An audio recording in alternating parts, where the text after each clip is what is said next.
Assalamualaikum warahmatullahi wabarakatuh. Perkenalkan, nama saya Cahyo Nugroho.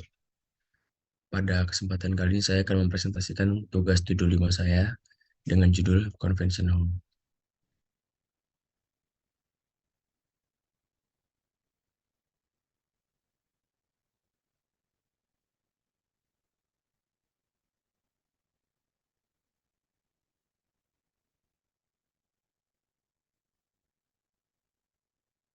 Latar belakang, Medan sebagai salah satu kota terbesar ketiga di Indonesia yang saat ini sedang berkembang, menjadikannya sebagai kota dengan segudang kegiatan, mulai dari yang bertaraf lokal hingga internasional.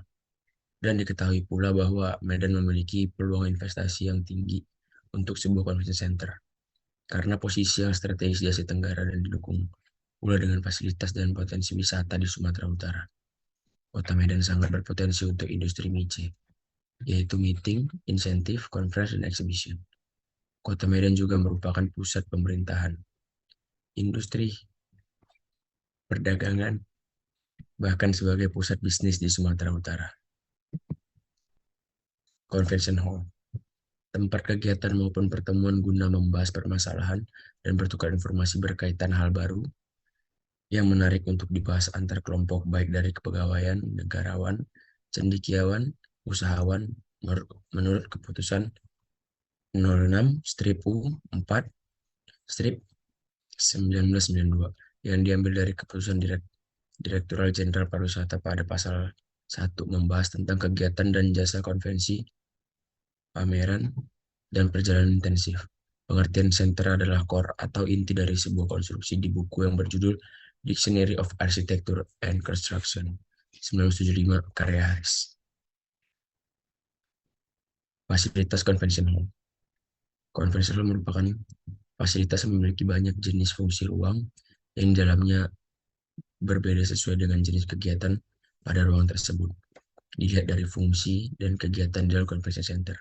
Kebutuhan fasilitas yang digunakan antara lain ruang pameran, ruang pertunjukan, ruang rapat, ruang serbaguna, ruang pertemuan atau rapat kecil.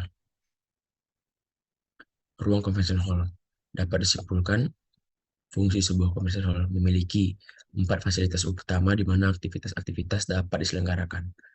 Fasilitas tersebut antara lain: 1. Convention hall, yaitu ruang yang berfungsi untuk mewadahi aktivitas fungsi utama, konferensi atau konvensi. 2. Exhibition hall, yaitu ruang yang berfungsi untuk mewadahi aktivitas fungsi utama pameran. 3. Auditorium hall, yaitu ruang yang berfungsi untuk mewadahi aktivitas fungsi utama pertunjukan musik. 4. Multipurpose hall, yaitu ruang yang berfungsi untuk mewadahi berbagai macam kegiatan dan pendukung. Berikut merupakan inspirasi dari bentukan bangunan saya, yaitu diambil dari bentuk fan-shape plan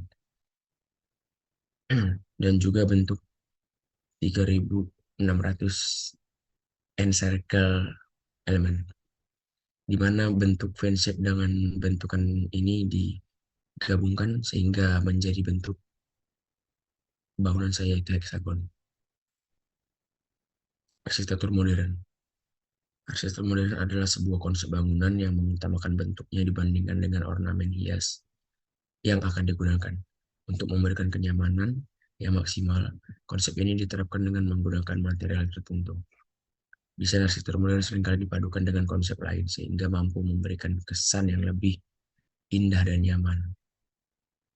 Hal inilah yang membuat konsep modern memiliki berbagai jenis. Salah satu yang paling populer digunakan saat ini ialah konsep modern tropis dan minimalis.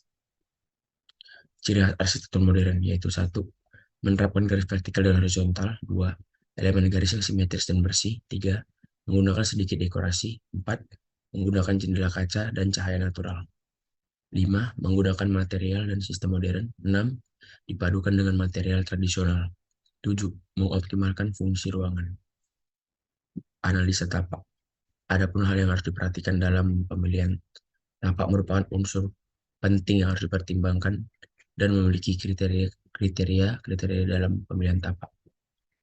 Pada gambar di atas menunjukkan bahwa kondisi tapak yang mengarah ke jalan utama menuju Jalan Setiabudi medan di area timur laut. Pada bagian side akan dibangun convention hall dan fasilitas yang mendukung untuk kegiatan konferensi itu sendiri. Analisa sirkulasi perjalanan kaki. Sirkulasi pejalan kaki yang dan pedestrian yang hanya ditempatkan di bagian luar area site, sehingga dapat digunakan sebagai sirkulasi pejalan kaki untuk para pengunjung masuk ke dalam area tapak. Analisa sirkulasi kendaraan. Pintu masuk roda 4 seperti tanda panah tersebut dan pintu masuk roda 2 seperti tanda panah tersebut. Akses menuju tapak dapat melalui jalan bunga cempaka, hanya memiliki satu jalur dan dua arah. Akses menuju tapak dipisahkan untuk sirkulasi masuk dan keluar kendaraan. Pada gambar di atas menunjukkan adanya area parkir khusus untuk para pengendara yang sedang singgah atau melakukan sebuah kunjungan terhadap acara konferensi dan aktivitas lain di area tapak. Analisa kebisingan dan polusi udara. Kebisingan dan polusi udara berasal dari depan bangunan atau jalan raya. Dengan tingkat kebisingan yang tinggi karena lokasi berbatasan langsung dengan jalan raya, maka memberikan jarak antara bangunan dan menempatkan pohonan di depan bangunan atau area masuk dimaksudkan untuk meredam kebisingan dan polusi yang masuk ke bangunan. Analisa matahari. Posisi perputaran matahari pada site matahari bergerak dari timur ke barat, di mana site akan terkena sinar matahari paling maksimal di sebelah barat. Oleh karena itu, matahari sore sangat menyengat. Oleh sebab itu, site diupayakan untuk mempersiap bukaan di sebelah barat ataupun memasang vertikal horizontal blind. Juga pemilihan material pada sebelah barat akan diperhatikan guna mencegah pudarnya warna material ataupun kerusakan pada fisik material ketika sepanjang hari dijemur oleh sinar matahari. Analisa angin. Pergerakan arah angin dari segala arah. Angin akan bertiupan dengan kecepatan 10-20 km per jam dari arah barat laut. Sedangkan pada malam hari, kota Medan diperkirakan akan berawan dan hujan ringan. Kondisi ini mulai terjadi pada pukul 7 WIB. Analisa hujan. Pada analisa hujan menunjukkan curah hujan per tahun 3.301 mm dengan kekeringan kurang dari 3 bulan. Air hujan dapat menjadi genangan pada daerah bangunan apabila curah hujan yang sangat tinggi. Air hujan juga dapat dimanfaatkan sebagai kebutuhan lain pada bangunan, penghijauan, kolom konservasi, dan sosiohidrolik untuk mengatasi curah hujan tinggi. Pembuatan resapan air termasuk cara mengatasi daerah kekeringan. Berikut merupakan gambar program ruang saya. Ruang di mana ruang tersebut terisi dari ruang konferensi utama, main lobby, function lobby, stage, ruang VIP, lavatory, ruang persiapan, ruang proyektor, ruang sound system, gudang perabot, lavatory pria dan lavatory wanita, dan ruang konvensi kecil A dan ruang konvensi kecil B. Berikut merupakan gambar side plan saya, di mana bangunan induk tepat berada di tengah dengan berbentuk heksagonal, dan dari jalan bunga cempaka kita akan langsung masuk dan ketemu area parkir pada area depan, dan dari area depan pengunjung bisa langsung sedikit berjalan menuju ke gedung konvensi hall tersebut, dan pada bagian sebelah kanan gedung terdapat gudang dan bagian tempat penitipan barang. Pada sebelah kiri gedung konvensi terdapat tempat ibadah yaitu musola. Berikut denah ruang konvensi. Berikut adalah gambar denah lantai 1 saya. Berikut adalah denah lantai 2 dan lantai 3 saya. Berikut adalah denah musola saya. Berikut adalah gambar potongan A. Berikut adalah gambar potongan B. Berikut adalah gambar detail pondasi, di mana pondasi yang saya gunakan adalah pondasi tiang panjang. Detail lift. Di sini saya menggunakan lift walaupun bangunan saya hanya berjumlah 3 lantai. Lift di sini bertujuan untuk mempermudah bagi para pengunjung yang difabel maupun pengunjung yang lansia, agar lebih menghemat energi mereka dan tidak memberatkan langkah mereka untuk menuju lantai atas. Berikut merupakan gambar tampak depan dan belakang. Berikut merupakan gambar tampak kanan dan kiri. Berikut merupakan gambar perspektif saya.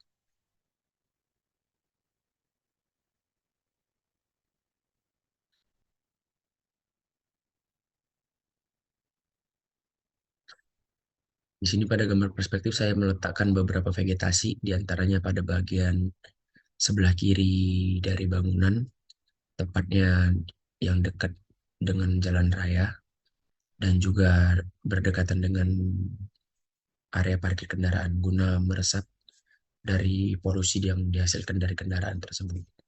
Dan juga di sekitaran gedung saya memberikan vegetasi juga guna meredam kebisingan yang terjadi langsung dari arah jalan raya.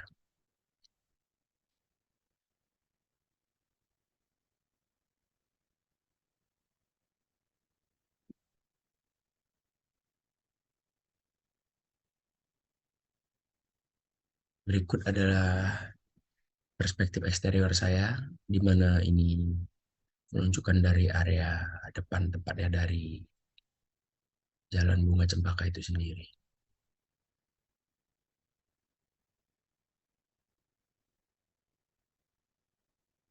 Dan berikut adalah gambar eksterior saya. Dan berikut adalah gambar interior saya, di mana dari panggung terdapat beberapa tempat duduk untuk pengunjung yang VIP. Dan di belakang bangku VIP terdapat bangku untuk para tamu-tamu dengan skala yang banyak. Berikut presentasi saya, lebih dan kurangnya saya ucapkan mohon maaf dan terima kasih. Assalamualaikum warahmatullahi wabarakatuh.